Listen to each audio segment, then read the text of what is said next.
Okay, well, welcome everyone. Are we online? We're unmuted online? Yes. So welcome everyone. Everyone in the room, everyone online.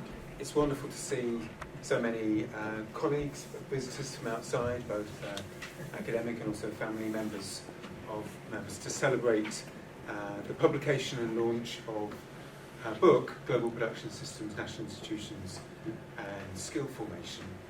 I'm Tony Edwards. I'm the Dean of the school here. I'm just going to tell you a little bit about Merve London and then embarrass Merve with a few words about her, and then I'll pass to the proper host for the evening, Gregory Jackson, who's going to chair the proceedings this evening. So, Loughborough London is an unusual academic body within UK universities. I'll be honest with you, when I was approached about coming here in the late summer of 2016, I thought to myself, a London campus of a non-London university, and no chance.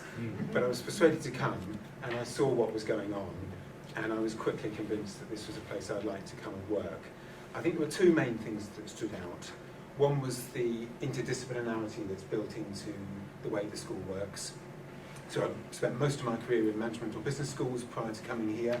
They are by definition multidisciplinary places. There are people from different disciplinary backgrounds looking at different phenomena. But there is very little interdisciplinary working actually in most management and business schools. Barriers come up, people hate each other, they're not going to start working collaboratively across groups where that's the case.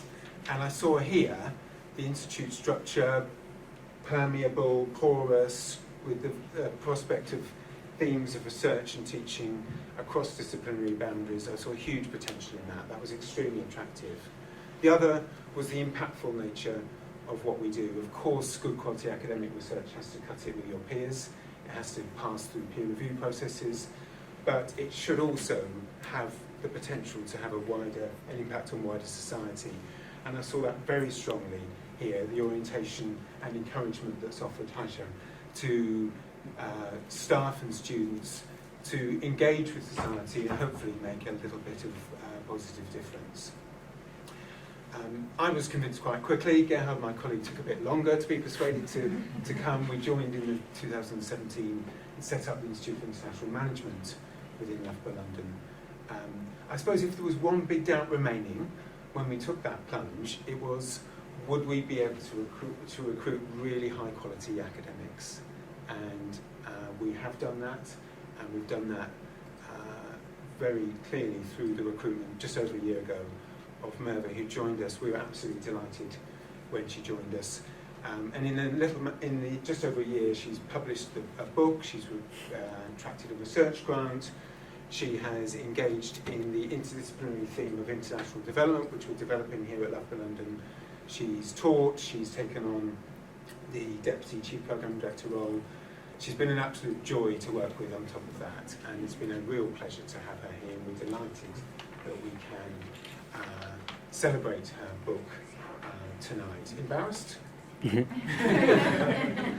I just want to say, before I hand over to Gregory, is I think these occasions have an extra dimension when there are family members here. So extremely warm welcome to Ben, Tracy and Ian, wider friends of Merve's, and I know online we have family members who haven't been able to travel, and I think it's absolutely wonderful.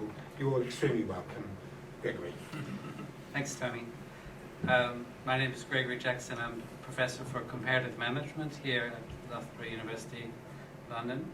And this is a great event because it's a celebration of Merve's book.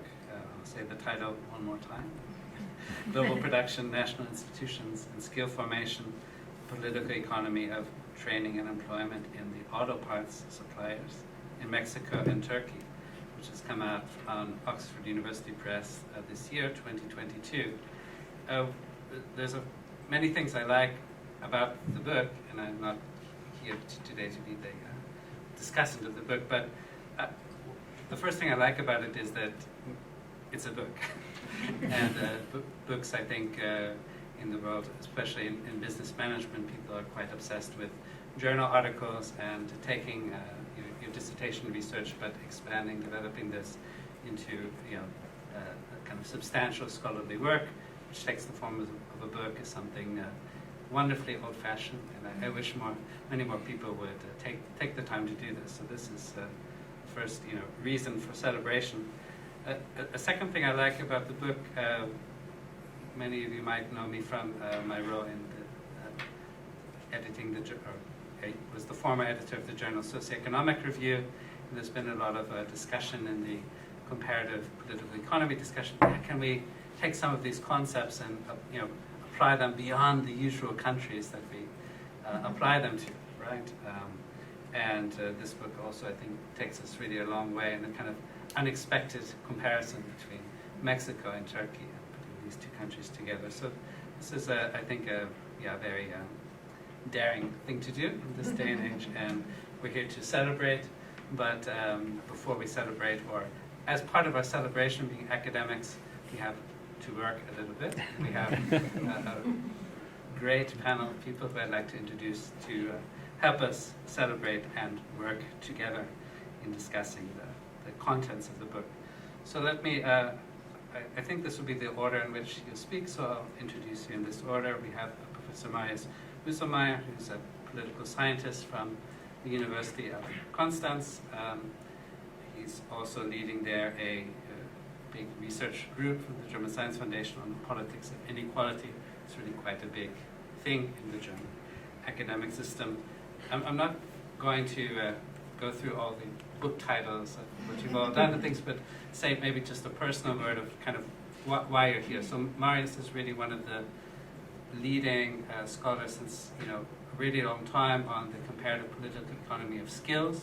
So I think he's going to hopefully dive deep into this skill formation, systems of skill formation. I think for you it's revisiting a kind of old topic that goes back to your early days. So great to have you here, Marius. Then we have Crystal Lane, who's a professor emeritus in economic sociology from University of Cambridge.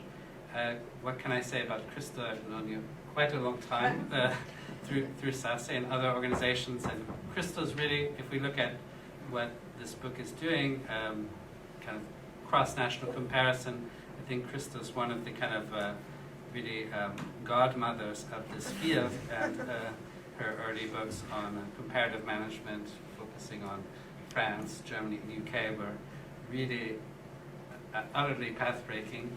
At that time, no one had really, I think, done that kind of work with that kind of attention to detail.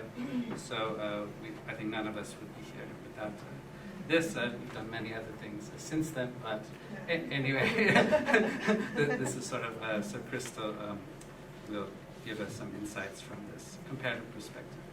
Last but certainly not least, we have Ben Ross-Schneider from MIT, also professor of political science. Ben, I'm sure many of you know, but he's really one of the people who I think has taken up this agenda of the political economy of Latin America and doing it in a way that engages with theories that are usually kind of applied to those other usual suspects countries, and has really been the pioneer in kind of creating this kind of space for dialogue and conversations to happen that go a bit beyond the global north types of countries. So it's really great to have Ben here, who will, I think, represent a bit of the Mexico part, but not only, because he's also very knowledgeable about skill formation and many other topics relevant to the book. So without further ado, the choreography, I'd ask each of you to speak for roughly 10 minutes in that order: Marius, Crystal, and Ben, and then I think we'll have a chance for a brief reply, and then we'll open it up to all of you, also those of you sitting behind me, hello, over there, and we'll proceed in that way. So, Marius, the floor is yours. Yeah, thank you very much, Gregory, for the nice introduction. Thank you very much, Merve, and the rest of Loughborough University here for the invitation. I'm very glad that I can be here and to contribute a little bit to this. Our path crossed first when you asked me to serve as an external advisor, supervisor, I don't know what the right, examiner exactly, on the dissertation committee when I had the first chance to read this very impressive piece of scholarship. And it's really been a pleasure to reread it now after, I don't know, 2-3 years maybe have passed in between. and to see it now in published form. And even though I didn't use track changes or anything, but I see that I think it has developed a little bit further since the dissertation times, and I totally agree with Gregory. It's great that you managed to sort of pull it all together again, and to decide to really make your first impression on the scholarly work in this form. And I do think it's not actually not. There's one slight point where I would disagree with Gregory. It's not old-fashioned, just the opposite. It's very innovative, I think, because it really brings together very different kinds of literatures, and that are, and you argue that very convincingly, basically have been ignoring each other for a long time, and you need some space to really be able to do that properly. And so I think that is really a very important contribution of the book in terms of theory building. Empirically, as Gregory already mentioned, it breaks new ground by looking at two hitherto largely overlooked country cases, Mexico and Turkey, even though extremely important, obviously, and very interesting. I learned a lot reading this again. And I also very much like this multi-level approach that you adopt by looking at the different levels from the macro level to the firm level. I think that just takes a lot of empirical groundwork that's very impressive that you did over the course of several years. So I already used a lot of time now, but so I have to be concentrating, and I try to concentrate on three major themes that I see. Me speaking as a comparative political economist, so to speak, with a political science background. So the first thing that I want to talk about is this comparison, the comparative perspective, and the research design, essentially. Why look at Mexico and Turkey, even though at first sight they seem to be quite different, because they are in different parts of the world, different cultural backgrounds, and so on. And you make the case that they're actually in many regards most similar cases, because they are transition economies. There are lots of similarities in the way the economy is structured. And actually, as I also teach our comparative politics students in the one of the first lectures that you ever give to BA students, you identify this one variable that differs between the two cases, namely the variable state involvement. So in one case, in the Turkish case, there is more state involvement, more public commitment to vocational training than in the case of Mexico. And largely, I very much agree with this. But on the other hand, if you then go a little bit more into the details, you see that there are actually quite a few other things where these countries also differ. Minimum wage regulation plays an important role. The production strategies of companies that also are different to some extent. The place of the companies in these countries in the world economy, so to speak. The structure of business association, and so on. And so I was a little bit wondering when rereading this, can all of this somehow be reduced to this master variable state involvement?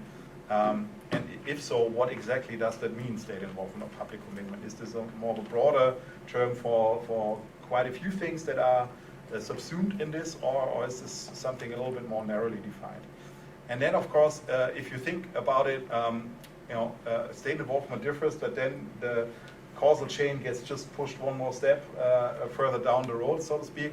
Namely, where does this difference in state involvement come from? And of course, that's a question that I, as a political scientist, have to ask. And you say, the book doesn't really go into the history of this, and I think that's totally fine, because you cannot do everything, even in a big book as such as this.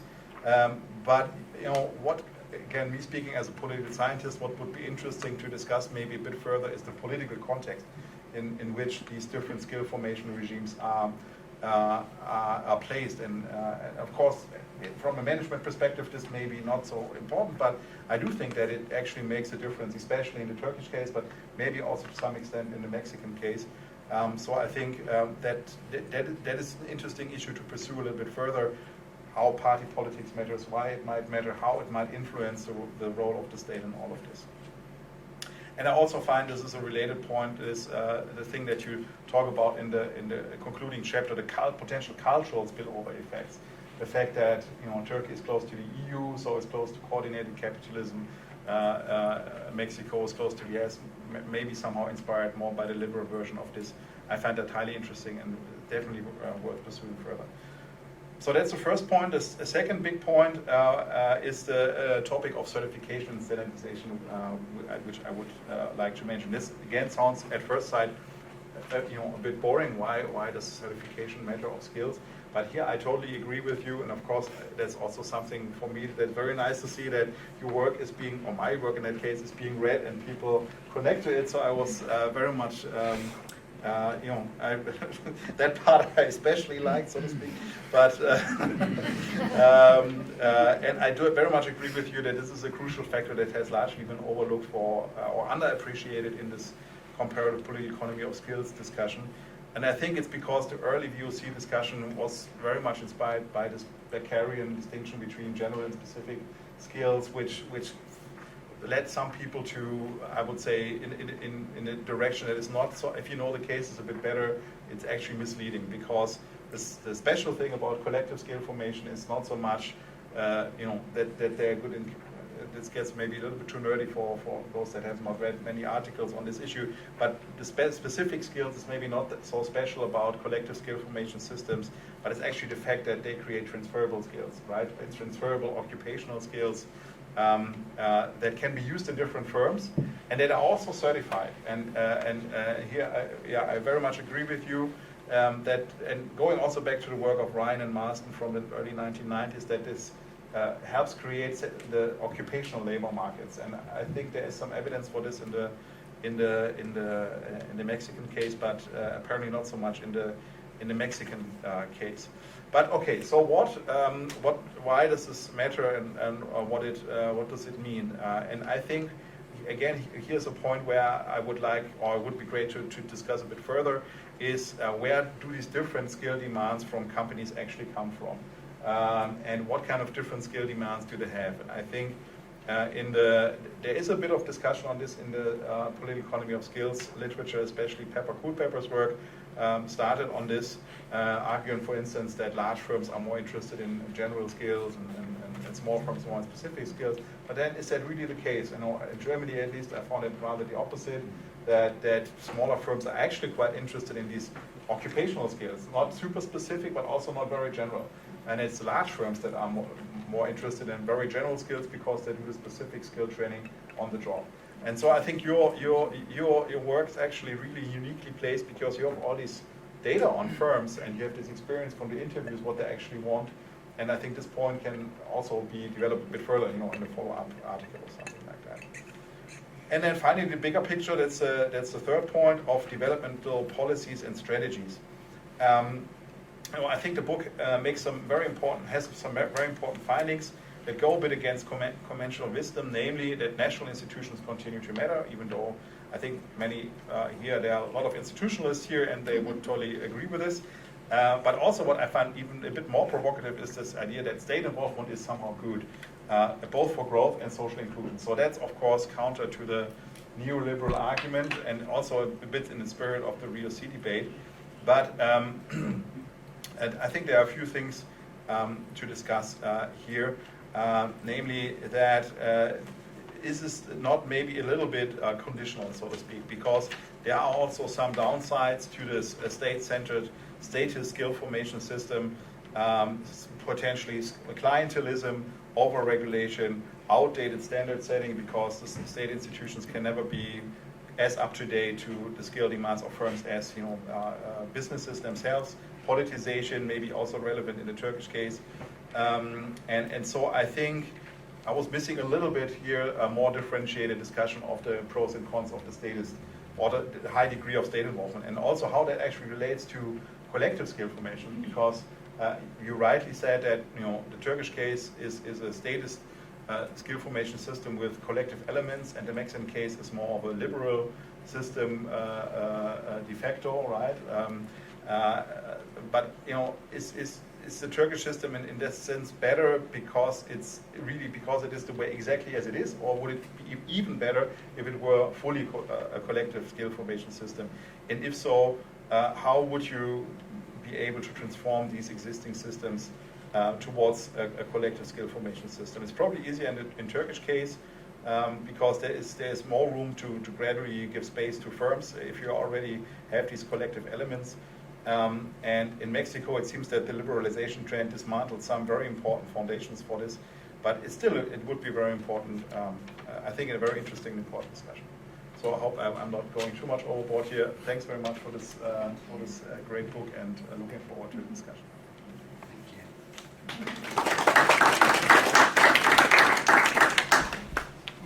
Crystal. Yeah. Well, I'm particularly pleased to be here today because I saw that, as her PhD supervisor, I saw the very beginning of this book, and today it's all come to fruition, and we see this book, marvelous book, in front of us, and that's very satisfying to see that kind of development. I presume you haven't all read it yet, so I'm going to be giving you a bit of descriptive detail and then also some more questioning remarks to you. So the overall conception of the book, I think, is very impressive. It's the story of the development of two different VAT systems, and VAT, vocational education and training, and some people think this is rather a dull subject, but it acquires great interest in Merve's study by being studied at three different levels: the micro level in the firm, the meso level at the level of the national state, and the macro level at the global level. And it's investigated not only according to how it's shaped at each level, but also what effects it has on the two countries' economic development, but also on the work profiles, another important part of it. So she doesn't just look at the firm, but also how it affects the workers themselves. And this multiple levels focus, in turn, assists Merve to interrogate many different literatures. She's got quite a wide sweep of literature she's consulting in very different areas, ranging from debate on skilling via varieties of capitalism literature to discussions of global value chains. So quite a lot there. The comparison, which has already been mentioned very favorably, I also found very interesting, and it was a very exacting thing to do as well, and it's again done at three levels, and she takes it right through the book for both countries. It's very consistent and very clearly set out. And it provides the reader with a very rounded picture of each country's system and its outcomes. And it's all set out with admirable lucidity in the introduction. So if you read the introduction, you'll get the real flavor of it, but please do go on beyond that. But it does tell you very clearly how the book is organized. Now, this theoretically complex conception could not really be accomplished without fieldwork, and fieldwork in two countries. Turkey is her home country, which was not so difficult, but for Mexico she had to learn Spanish, which is very impressive, and negotiate interviews in a culture which was not her own, which I think is for many people quite frightening, and that really deserves a lot of praise, I think, having done that. And then there was, of course, a very large number of interviews that all have to be transcribed and organized, so a terrific amount of work has gone into this book. And as someone who was close to the development, I'm really very aware of it. Now it's so elegantly assembled, it might not be so easily visible, but that was the case. And her research enabled her to come up with a number of quite significant findings. I can't single all of them out, but I'll single out some of them and raise a few questions about each. First, at the micro level, at the level of the firm. Here, her approach has two great merits. First, she goes beyond looking at only initial VET, I always say VET now, vocational education and training, and looks at continuing education, VET. And that's not done by many studies covering both aspects, I think, and that's very important because continuing VET has become much more important in this industry. And she goes beyond the very common focus on only the VAT system, but looks at surrounding institutions which actually shape the VAT system, And some of them, I think I hadn't come across that before, so I thought that was very enlightening. And they range from trade union strength via the development of the transport system where the firms were located, to even focus on national service in the armed forces. That in Turkey had quite a strong influence. So these surrounding institutions are very much integrated into her narrative. And the institutional effects, particularly effects on the development of work systems, are convincing. However, her prediction of an advance towards a high-performance work system in Turkey's industry, but not in Mexico, is derived only from logical deductions of current training practices. We are not offered any empirical substantiation of such a trend, nor are we told of any occurrences or prospects of firms' socioeconomic upgrading, in particular in the value chains.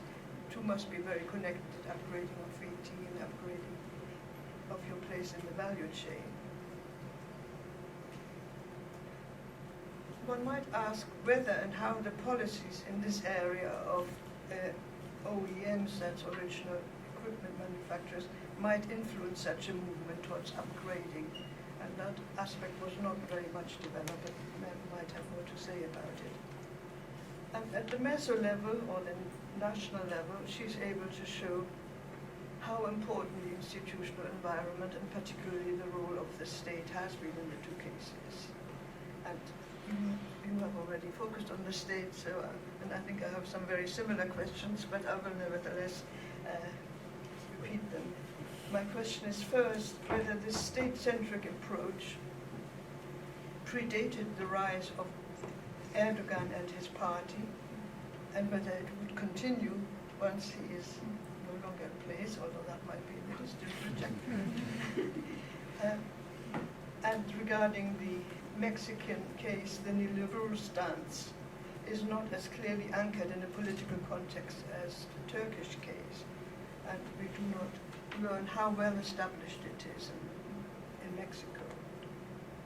And these questions indicate some concern on my part about countries where the system of VAT is not embedded in the system of trade unions, and where, because of this over-reliance on a strong state, might turn from a blessing into a curse at some point in the future.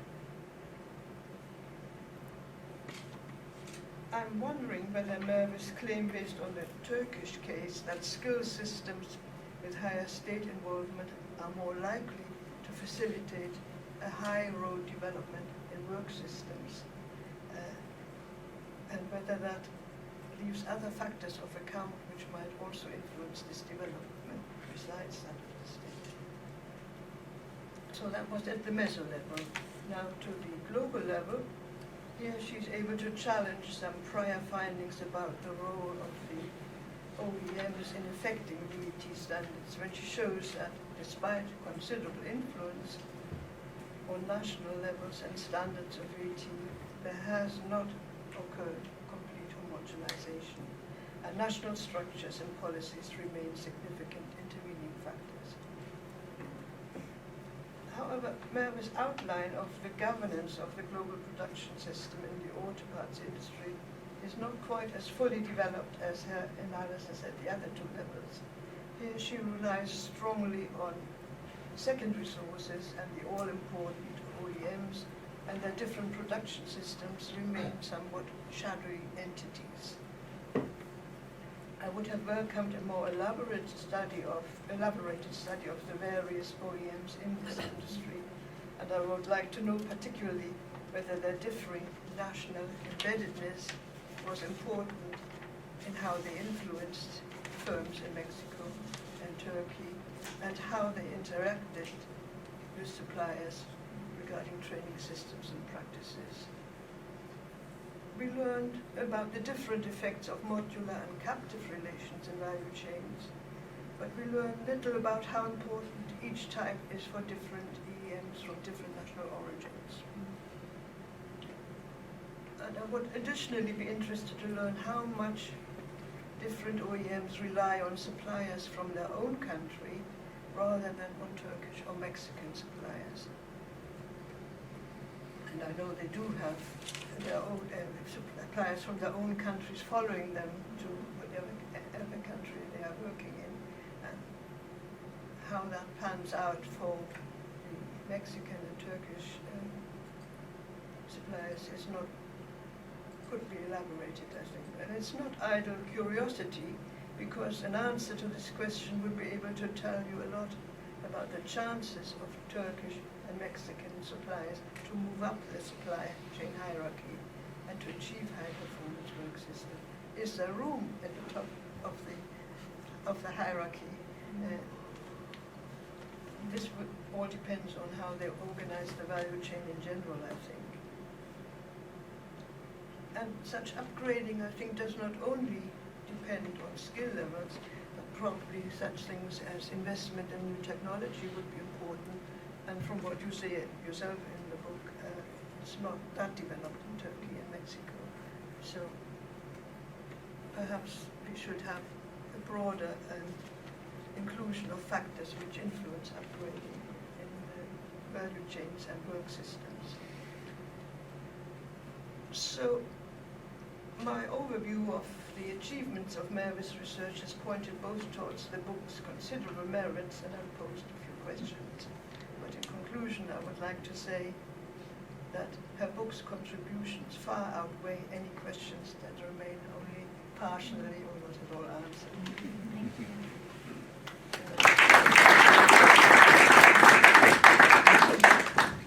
Thanks so much, Crystal. And Ben, I'd like to invite you to begin. Thank you. Thanks for the invitation to participate in this panel. And many congratulations to Merve. This is a really impressive first book. And I should say this isn't my first exposure to Merve's work. I think we first met in 2015 at a Rapal meeting at MIT. So I've always been a big fan of her work since then. I use it in my graduate seminars. I cited my own work.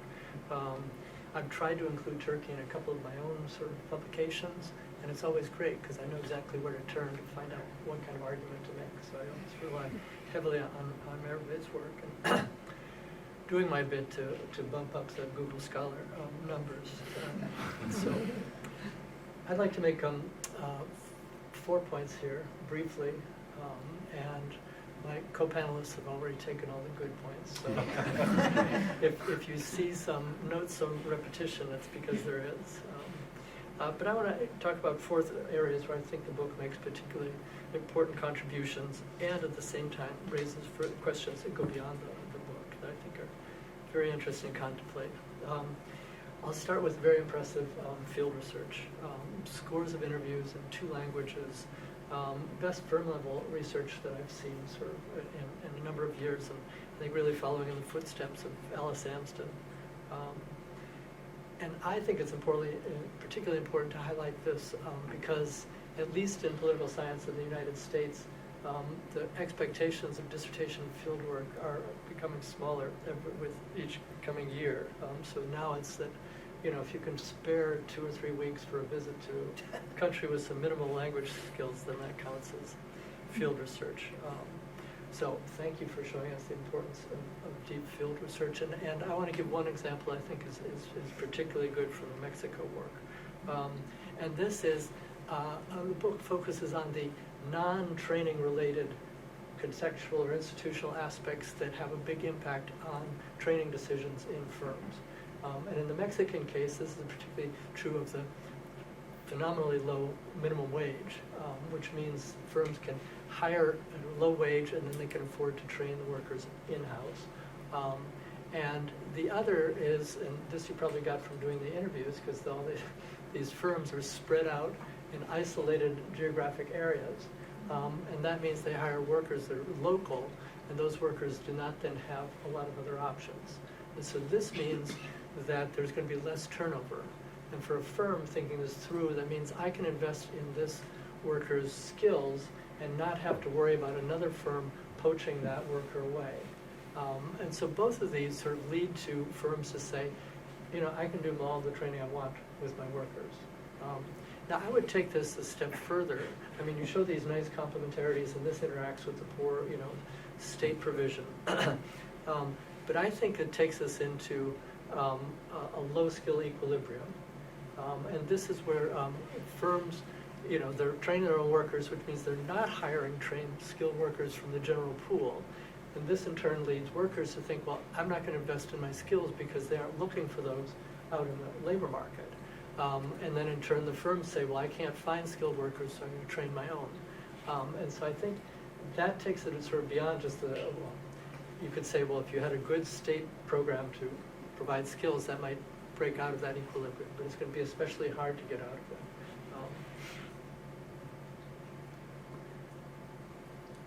Now, the second is the broad comparative work that others have mentioned. And this is ambitious, and maybe you saw this as risky too in the early stages, but it really worked out well.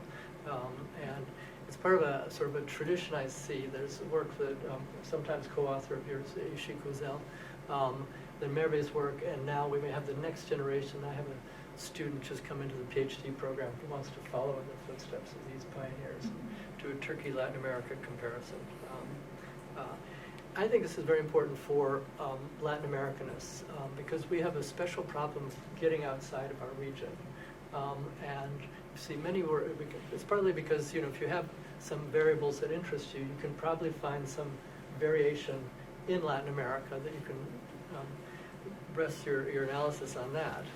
And I often think it's also the curse of having one language that covers a lot of countries. Because the path of least resistance is say, I can do all this comparison without having to learn any other languages. So, but I think it's very important, the book shows this too, how important it is to get outside of the region, to think about broader comparisons.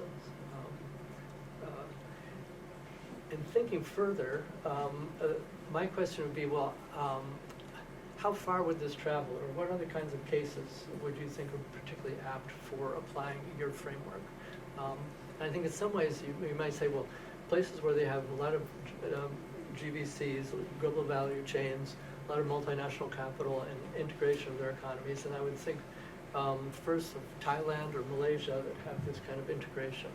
But then thinking about other countries in Latin America, you see much less sort of engagement with these, particularly international GVCs. And so there, and you have a much stronger sort of commodity natural resources. So should we try to think about how to adapt that, or do you have a sense of where it applies and where it doesn't? I also very much like the bringing together of the literatures. This is the third point of the GVCs and GVC and VOC, value chains and varieties of capitalism. And I think this is very important because I've seen other people try to do it, and it's very difficult. So I'm reminded that I spent a day at a workshop at Duke, maybe 15 years ago, where it was set up. It was a time when David Saskis was spending time at Duke. And it was a time when Gary Dreffy was developing a very productive center of research on GVCs. And they said, well, let's invite some people and see what kind of dialogue and exchange we can have on these two theories. And it was a very interesting day, but I think most people left the room saying, no room for dialogue here. Just don't see how you're going to bring these together. So I think you've done a very good job of showing how you can use them both and put them in dialogue with each other. That said, thinking about the GVC side of it, and this actually goes to the other kinds of comparisons I raised, it's always hard to see how much GVCs mean in a national economy. And in these two cases, it was 3% of GDP, which is huge for one sector, but probably less in employment. And so then you think, well, what about the rest of the economy that may not be so integrated with these GVCs? Should we also be thinking about how to apply this? And would we then think that the state institutions, given the lack of global impact, would be much more important there? The problem of the state, which others have mentioned, this is very important because, and you set it up as a number of theories, but by the time we get to the conclusion, it's really the state that's really driving most of the differences that your analysis uncovers. And this is something also that there's been a debate about varieties of capitalism outside, well, in the global south, outside of the OECD countries, about how much and how to emphasize the role of the state, because it just does loom larger than in many other developed economies. But the question then becomes, as Crystal was saying, where does this state activity come from? Is there a way to think about this state activity that is not just of an independent state, but in fact a state that's dependent on a particular kind of relationship with business? So you can think of the Turkish case where there's the technical education really helps out the small and medium-sized firms, and this is actually drawing on other work that Merve has done, is that this is these medium-sized enterprises are a particularly important part of Erdogan's coalition. And I wouldn't suggest at all, and certainly your work doesn't, that somehow the small and medium-sized enterprises had some kind of pressure on the state to force them in this direction. But I think you can say, well, the leadership would think of ways to keep the coalition together and would think this might be a way to keep small and medium-sized enterprises on the side of the regime and the AKP. And in Mexico, where you could say, well, the SMEs, the small and medium-sized firms, are irrelevant to most politics. So what matters are the big enterprises, and the big enterprises don't need state-provided training, so they don't demand it. They do their own in-house training. So analytically, this takes you to a point. To the extent that you think something's going on with business prior to sort of state activity, does that then reduce overall the causal impact of the state as a variable? So those are my 4 points. Let me. I really highly recommend the book. You should all read it. It even has jokes that Mexican suppliers tell about their buyers. But as I said, it has this phenomenal empirical research, conceptual innovation, and really a nice job of integrating very different theories.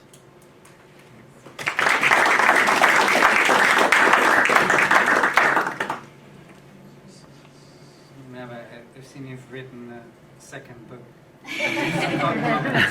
Scribbling away, so you're free to respond to anything, but I made a couple of notes of them, so maybe just to kind of give you also a moment to breathe in between, all the different things. So everyone had questions about the states, so shall we just maybe begin with this point and invite you to? Yeah, maybe before that, I actually want to say thanks to people. Crystal first, as she said, she has been there from the first day. And actually, related to what you said, Ben, I was thinking about doing field work of 2 weeks, and then she said, no, it's not enough. And she was the one who encouraged me to do an extensive field work, and so that's actually also and then it was also because of her that I ended up doing this extensive field work, and also she was also she wasn't sure about the comparative work, and she was also concerned about my safety when I was doing the field work. But I think it worked all out. Quite safe. You had a good time, I think. Yeah. So it all worked out well in the end. And I want to say thanks to Ben. Secondly, I've known Ben for a long time. I think it was the second year of my PhD. I went to this conference. I did this presentation. He was very much interested, and whenever I sent him something for feedback, he generously offered his time, gave me feedback, wrote me reference letters for my job applications.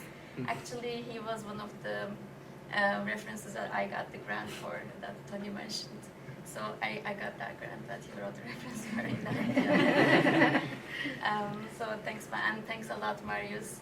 So I met Marius, as you mentioned, for my PhD examination, but before that I knew all of his work, and which has greatly inspired my work, as he also mentioned. And also thanks a lot for traveling for this. everyone traveled just for this event, and I really appreciate the time and the difficult journeys that you have made today.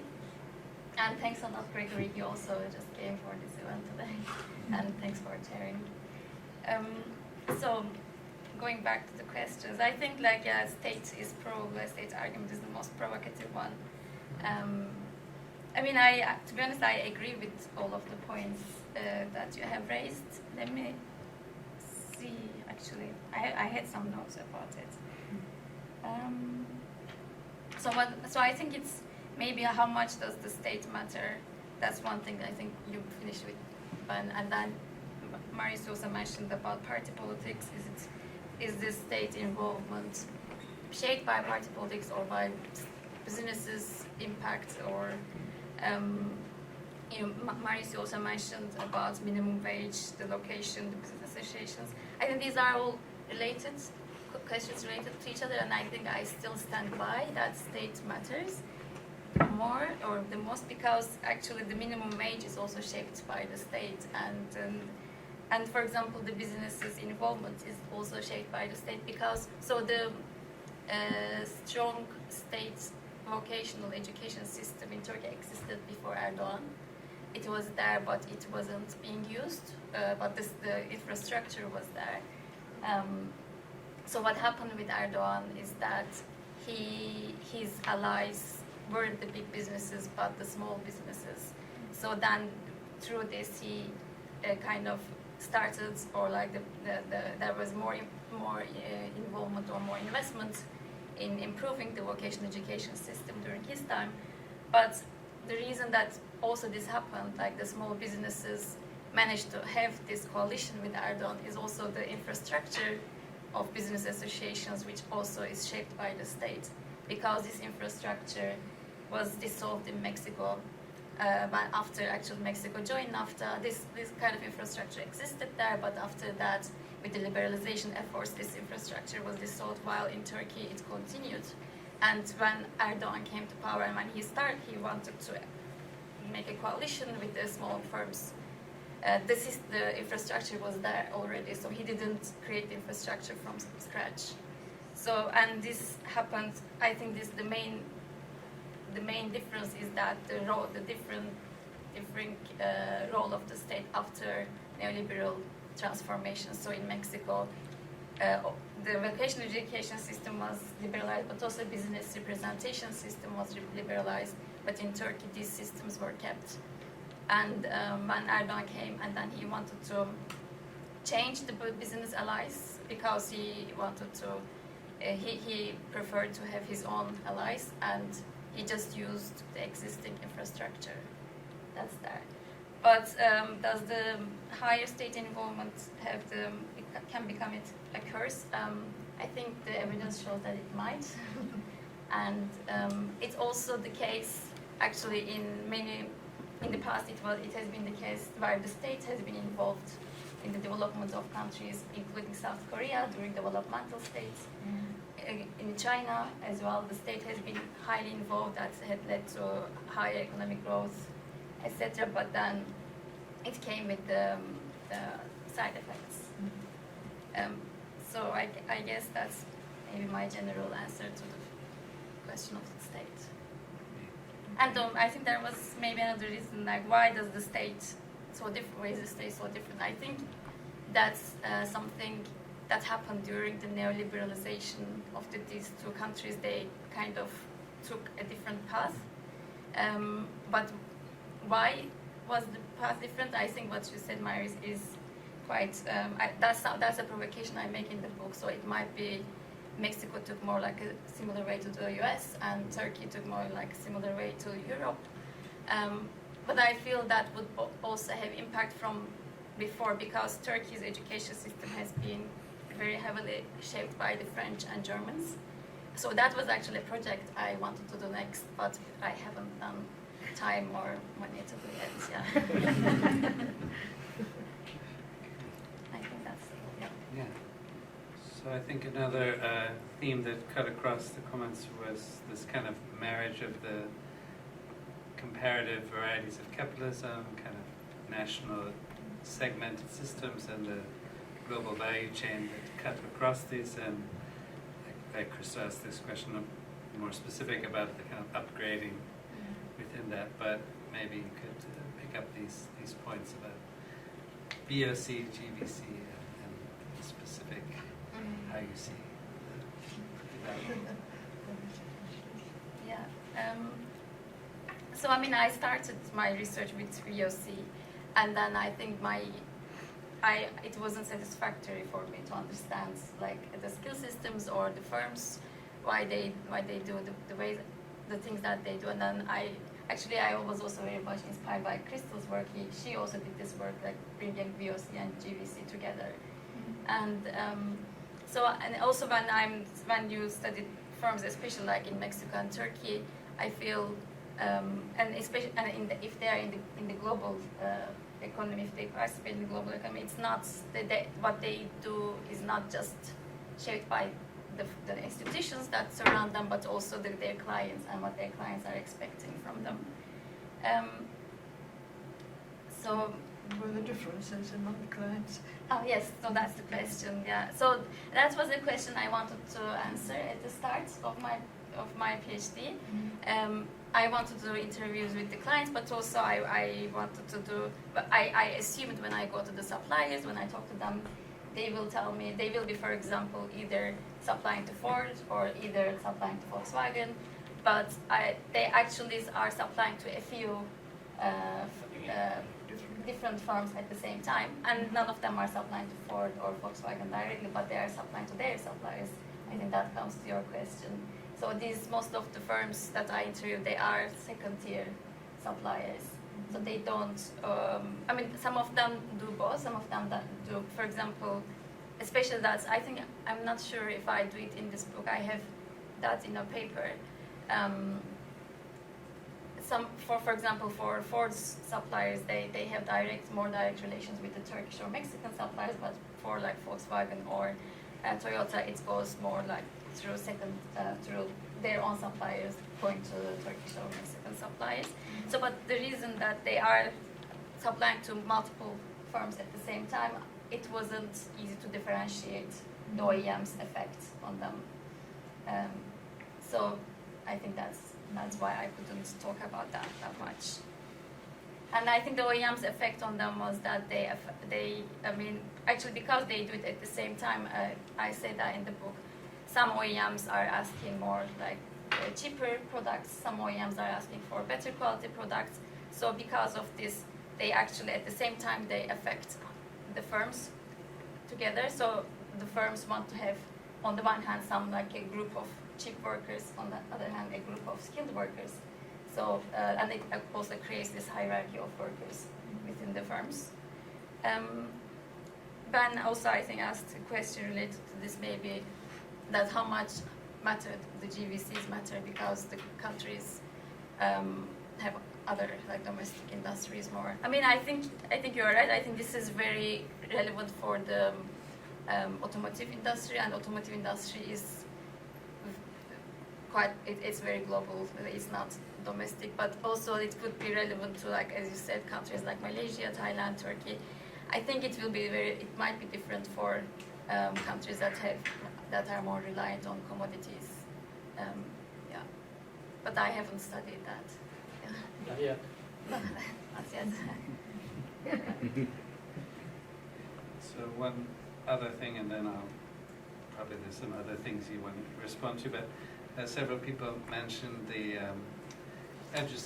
process of doing the field work and this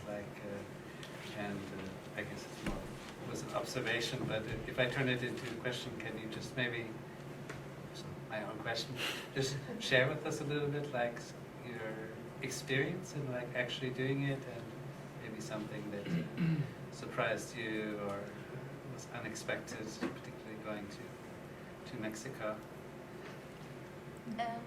I mean, it was a while ago. This field work was in 2015, so it was a while ago. But I feel one thing that I was surprised. I thought when I say them, I am a PhD student, I'm doing research on this subject, I thought everyone would want to talk to me, but it wasn't the case. That was quite a shock. But I think then Crystal's suggestion of spending more time worked well because I had more time to find the interviewees. So and then I was affiliated to this university in Mexico, and then through them I developed some networks, so that, which helped me in the end to get some interviewees. But I think I mean, funny thing is that I went to these remote locations in Mexico, and whenever I contacted them, they whoever wanted to participate in the interview, they were surprised to see me when I was there. And first, like a Turkish person here is in the middle of nowhere in Mexico. Why are you here? Yeah, I think that was kind of challenging, and I was. But I think it was a good experience. Yeah, and I think I also realized the differences in firms as coming to the firm as a guest. So in Turkey it was very different than in Mexico. In Turkey, I actually I had difficulties in both countries in terms of finding interviewees. But in Turkey, I think you go and then you sit. They give you tea. I actually even in one firm I ate in the shop floor with the workers on their lunches. Oh, should put it in the book. Yeah. But in Mexico that doesn't exist. It's very separate, that the management and the workers are very separate from each other. And also I will I don't know, but I wasn't, it's not a complaint, but I wasn't offered anything. Yeah. It's the low-cost route. Yeah. So in just a moment, we're going to open it up to questions, comments from the audience. So there'll be a microphone to go around just for the people. We can probably hear you, but for the people listening in online, so they can hear the question without repeating it. So start thinking of your questions. But Merve, was there any other in your long list of things that you wanted to urgently? Something about this high-performance work system. Oh. What has happened since you finished it? Is it developing? No, actually, I think that's a very good point. I think I became critical of my own work since I finished it, because this is in 2015, and I actually was talking to companies at that point. So in Turkey, everyone was complaining about the high-cost workers. They said it's too expensive and they can't do it, and they are waiting to employ Syrian refugees, and they were just coming at that point. And I think, I haven't done the field work, but I think since the Syrian refugees, so these firms are also, because they are in the production chains of large OEMs, they are scared to employ informal workers. So, but they were saying they are waiting for them, to be able to get the work permits so they can employ them. So I think the high performance hasn't happened. Because Signs that it's going to. I don't think so. I think because the pressure on price was too high, and the different thing is, I think it's very important comparison between the two countries. And in Mexico, whoever I talk, they say our best advantage is our workers are so cheap. Yeah. So I think, and I feel the upgrading doesn't seem that it's going to happen because of the price pressures. And in Mexico, they actually said they had this pressure coming from China at some point, but wages in China increased. So we don't have that anymore, so we're fine.